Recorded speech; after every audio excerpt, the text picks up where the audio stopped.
उम्मीद करता हूँ खैरियत से होंगे। I am a teacher of maths class 5। बच्चों हम बेसिकली चैप्टर नंबर 8 कर रहे थे, इसकी हमने एक्सरसाइज 2 स्टार्ट की हुई थी। हमारे क्वेश्चन 7 तक हमारा वाइंड अप हो गया सिलेबस। आज हम करेंगे क्वेश्चन नंबर 8, उसके 2 पार्ट दिए जाएंगे और क्वेश्चन नंबर 9 को फोकस करेंगे ताकि हमारी जो एक्सरसाइज है ये वाइंड अप की तरफ जाए। तो बच्चों सबसे पहले ना आपको क्वेश्चन नंबर 8 का बताता हूँ। इसमें ना हमारे पास एरिया ऑफ मस्जिद लेंथ दी गई है हमारे पास 27540 मीटर का स्क्वायर दी गई है। अब उसके बाद उसकी जो लेंथ है ना वो हमारे पास 255 दिया गया है। एरिया दिया गया है, हमें लेंथ दी गई है। अब कहते हैं जी पेरीमीटर आप फाइंड करें। अब बच्चों सबसे पहले जब हमने अगर पेरीमीटर फाइंड करना, हमें फॉर्मूला पता है। फॉर्मूला क्या होता है? Area equal to length into width. अब हमें दो चीज़ें दी गई हैं, एक तो हमें एरिया दिया गया है और एक हमें लेंथ दी गई है, हमें विड्थ नहीं दी गई। अब ये फाइंड करने के लिए मैंने फॉर्मूला अप्लाई किया है, area equal to length into width. अब एरिया हमारे पास 27540 दिया गया है और विड्थ हमारे पास नहीं दी गई। ये हमने क्या करनी है? फाइंड करनी है। और जो हमारे पास लेंथ है ना वो बच्चों ऊपर हमें गिवन है 255 मीटर। अब मैंने क्या किया, मैंने यहाँ पर एरिया लिख दिया, यहाँ पर मैंने लेंथ की वैल्यू लिख दी और यहाँ पर मैंने विड्थ दिया, ये हमने फाइंड करना है। अब देखो बच्चों जो 255 है यहाँ पर मल्टीप्लाई हो रहा है, अब उसको हम लेफ्ट साइड पे लेंगे वो डिवाइड हो जाएगा, तो हमारे पास जो विड्थ की फाइनल बन जाएगी ना 108 मीटर बन जाएगी। अब देखो बच्चों हमें ना पेरीमीटर का रेक्टेंगुलर का फॉर्मूला पता है, area of rectangle with the use of perimeter. तो पेरीमीटर का फॉर्मूला क्या होता है? With the help of rectangle, वो होता है जो 2 इंटू लेंथ प्लस विड्थ। अब बच्चों हमारे पास लेंथ भी ऊपर आ गई, हमें दी गई थी, अब हमारे पास विड्थ भी आ गई है, तो अब सिंपल फॉर्मूले में वैल्यू पुट करेंगे, हमारे पास आंसर आ जाएगा। अब देखें बच्चों मैंने 2 वैसे लिख दिया, लेंथ की जगह मैंने 255 लिख दिया, विड्थ हमने अभी फाइंड किया 108 मीटर हमने फाइंड की है अभी। अब देखें जरा बच्चों हम दोनों को प्लस कर देंगे, तो प्लस किया मेरे पास आ गया 363। अब मैंने इसको 2 से मल्टीप्लाई किया तो मेरे पास 7 फाइनल आंसर आया, 726 मीटर मेरे पास ये फाइनल इसका आंसर आ चुका है। ये बच्चों क्वेश्चन नंबर 8 का ए पार्ट था, इसको मैं मेंशन कर देता हूँ ए पार्ट से, ठीक है। अब आते हैं बच्चों बी पार्ट की तरफ। अब ना एरिया ऑफ मस्जिद दिया गया, वो कितना दिया गया है? 27540 मीटर का स्क्वायर, तो हमें पीछे पढ़ के आ चुके हैं।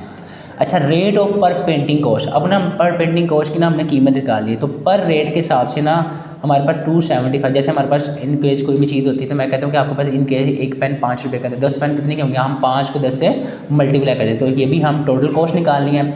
पर कॉस्ट हमें पता कितनी है? 275 रुपीज़ है और हमें एरिया भी दिया गया है। अब इसको हम इससे मल्टीप्लाई कर देंगे, हमारे पास फाइनल आंसर क्या आ गया? 7573500, क्योंकि हमने पर कॉस्ट निकालनी थी। मैंने आपको एग्जाम्पल भी दे दिया, कोई एग्जाम्पल भी समझ आ चुकी होगी।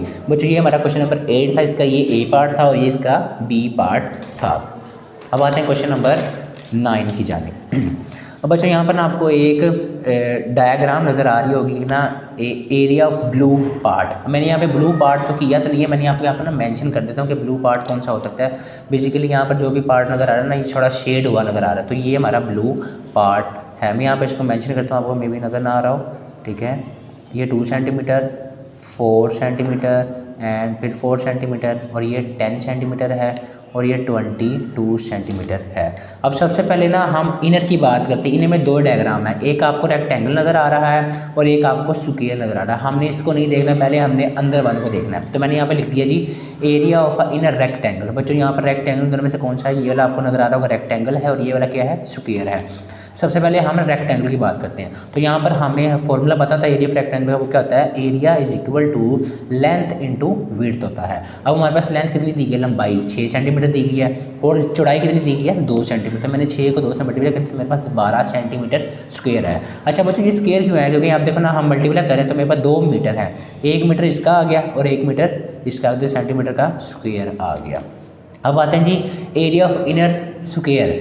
ये तो हमने रेक्टेंगल फाइंड कर लिया ना, मेरे पास आंसर क्या आ गया है? 16 और 12 आ चुका है। अब हम बात करते हैं स्क्वायर की। स्क्वायर में क्या होता है कि ना तमाम साइड होती हैं इक्वल होती हैं, तो मेरे पास एक लेंथ है जी 4 सेंटीमीटर, इसकी भी 4 सेंटीमीटर है।